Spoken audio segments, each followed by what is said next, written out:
Hello, everybody, and thank you for tuning into the Liberty Report. With me today is Daniel McAdams, our co-host. Daniel, good to see you today. How are you this morning, Dr. Paul? I'm doing fine, Excellent. ready and raring to go, and especially because we have a special guest today. Yes, Very we do. special guest, well known, and he's going to talk a little bit about the subject we've been talking about. We'll be talking to the expert about vaccines and other things. But our guest is a graduate of Harvard University and University of Virginia, has a law degree, teaches, and very much interested in environmental things and litigation against people who don't take care of our environment. And he's spent a lot of time in that. But he's also become known a person of indeed a lot of interest in the vaccine. Robert Kennedy, we welcome you to the program. Thanks for having me, Dr. Paul. Well, good. No, we have a lot of questions for you, so we can flip a coin and take something. But I'm going to start off with something that I've thought a lot about, and you get a lot of questions about, and it's just something before we get into the vaccines, and that is the very, very difficult situations that the Kennedy family had to go through. And I've read most of the books about assassinations and problems, and the viewers are very interested in that. Could you give us a little bit of an idea? Because for libertarians, the CIA, we're always a little suspicious of. Is there anything that you can say about that? How do you psychologically handle that, or what are your concerns? I'm sure there's a lot of things you think about that are not factual yet, but you certainly made an effort to try to find out the truth about your dad's killing, and we really respect you for that. Well, I wrote a book about this and kind of my journey. It's called American Values. And it's really about my family's 50-year, or actually now about 75-year battle with the CIA. And that fight actually started in the mid-1950s when Herbert Hoover, Truman, had asked my grandfather, Joseph Kennedy, to serve on a commission called the Hoover Commission that was chaired by President Hoover to look at the CIA and its role, because, as you know, the CIA, when it was originally chartered, was not chartered to engage in sort of paramilitary activities and fixing elections and murdering leaders and interfering with the business and democracies in other countries. And it was created and with great reluctance from both Republicans and Democrats, because it was thought after World War II, we had an OSS during World War II, and after World War II, OSS was liquidated because the belief was that secret police organizations were inconsistent with democratic ideals, democracies, with constitutional governance, and that they would grow and that they would end up enveloping and subverting democracy. And, when Americans thought of secret police, they thought of the Stasi, they thought of the KGB, they thought of the Gestapo. And they said, and there were debates about this in Congress when we were, originally launching the CIA. And both Republicans and Democrats said this is not something we should be doing. But when they started it exclusively as an espionage organization, which meant spying. Mm-hmm. It meant intelligence gathering. It did not mean interfering.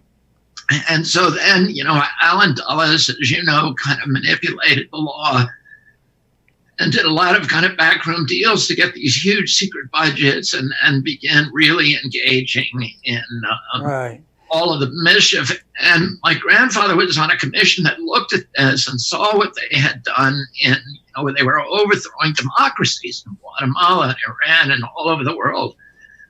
And he said, we should dismantle it. We should remove the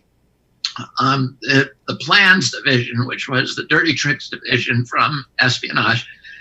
And Allen Dulles never forgave him or my family for that. And when my uncle came in and did the Bay of Pigs, and then fired Dulles. So I always believed that, even from when I was a little kid, when President Johnson came into the room, in the East Room of the White House, I was standing beside my father when he said to my father that Lee Harvey Oswald had just been killed by Jack Ruby.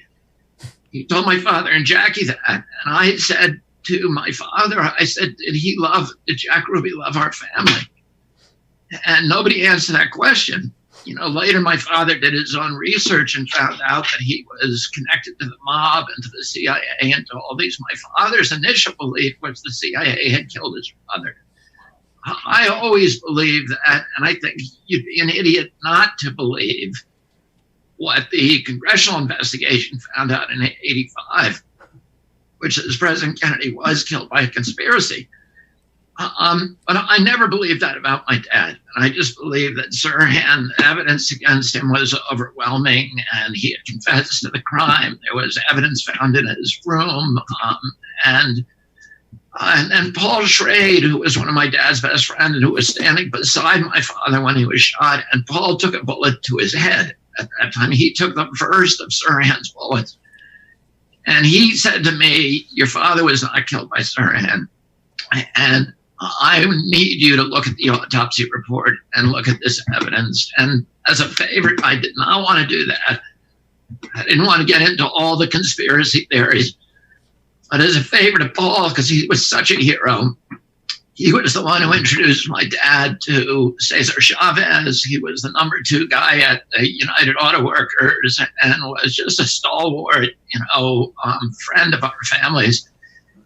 I went to his house in LA, outside of LA, and I sat down with him for a couple of days. I went through the autopsy report, all this other stuff. And by the end of that, it was clear to me that Sirhan could not have killed my father. Wow. My father was killed by 4 shots that were all fired from behind him. Sirhan fired 2 shots. He was across a steam table. He never got behind my father. My father was always facing him. He was 6 to 10 feet away. And Sirhan fired 2 shots. The first one hit Paul Schrade. The second one hit a door jamb behind my father, right past his head, and hit a door jamb. And then he was grabbed by Rosie Greer, Rayford Johnson, and all these other people. And there was a dog pile, and they took the gun and they pointed it away from my father, but they couldn't get the gun from him.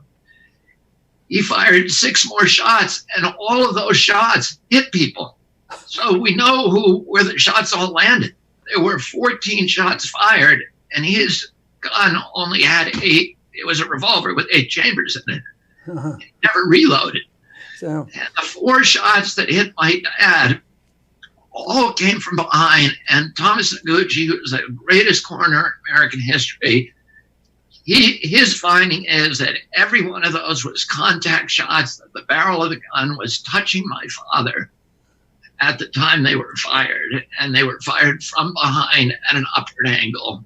I think the guy who probably pulled the trigger is a guy called Eugene Thane Caesar, who was a CIA agent. He worked for Lockheed. Wow. He was working that night as a security guard. He had gotten the job 4 days before. Wow. He was waiting for my father in the kitchen, and when my father went through the Ambassador Hotel kitchen, he grabbed him by his right arm, or his left arm, and was standing behind him when the shots were fired. And he had pulled his own gun, which was also a .22. And he was seen, and he admitted that he had pulled his gun. But he said, and when my father fell, he fell onto Caesar. And, if you look at the MK Ultra manual about, they have a whole section that the CIA was experimenting on creating these Manchurian candidates. And what the psychiatrists who were working for them said is that it took them a year to turn somebody into a Manchurian candidate, somebody who would actually commit a murder involuntarily. Right. But they said they could make a distractor in 3 months, and they can make it out of anybody. Okay, Daniel, we did a lot for a couple hours, but we Well, could that was really great. use a Wow. couple hours. This is a Fascinating. great interview. Robert, I want to ask you, a long time ago when I first got interested in politics, before I ever went to Congress, some of these things were interesting to me. And I was talking to an old line conservative constitutionalist. And he was well known at that time. And he said to me, he says, you know, he had been somebody that spent time in the FBI and knew how the CIA originated. And he told me something. It seems like you lean toward maybe agreeing with it. He told me, he says, Ron, he says, you know, if you have a CIA, it's incompatible with a republic. And I didn't know exactly what he was saying, but over the years, I think I've come to that agreement. Is that too radical of a statement, or would you certainly lean in that direction? I mean, what I would say, I would go even further, which is that you cannot have a nation that is, and this is what our founders said, you know, this is just the wisdom of the ages. You cannot have an imperial nation abroad and have a democracy at home. Wow. They're incompatible with each other. Yes. If you may allow your nation, this is what the Romans did, you know. Romans were a republic for the first 200 years, but then they became a dictatorship because they became an imperial, you know, nation. And but this is, you look all around the world, the Spanish Empire, the British Empire, etc. Robert, and really, the books I've read have indicated that both your uncle and your father had opinions that were contradictory to those who thought we ought to be around the world, and might have been part of the reasons that the assassinations occurred. Yeah, I mean, I think that's true. My uncle, 2 months before his death, he signed National Security Order 237, which ordered all troops out of Vietnam, the first 1,000. He only had 16,000 advisors there. He never put combat troops in. He was surrounded by militarists who were telling him, you got to put a 250,000 American troops in there. And he said, I'm not going to do it. And the day he left for Dallas, he asked his aide for a report about American mortalities among the advisors, mainly Green Berets and helicopter pilots who were in Vietnam. And there had been 75 men killed, and he was horrified. And he said, that's too many. This is not worth one American life. I want them all out. He signed a national security order. Okay. Bring the first 1,000 men home by December of that year. He was killed in November. Wow. And bring 100% of them home by the following December. Wow. And he was killed a few days after that. Yeah.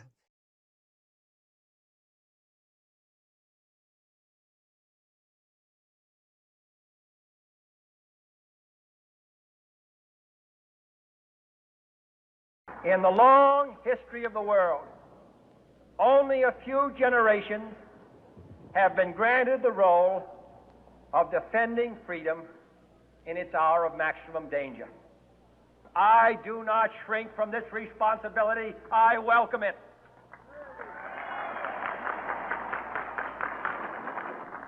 I do not believe that any of us would exchange places with any other people or any other generation. The energy, the faith, the devotion which we bring to this endeavor will light our country and all who serve it. And the glow from that fire can truly light the world. And so, my fellow Americans, ask not what your country can do for you, ask what you can do for your country.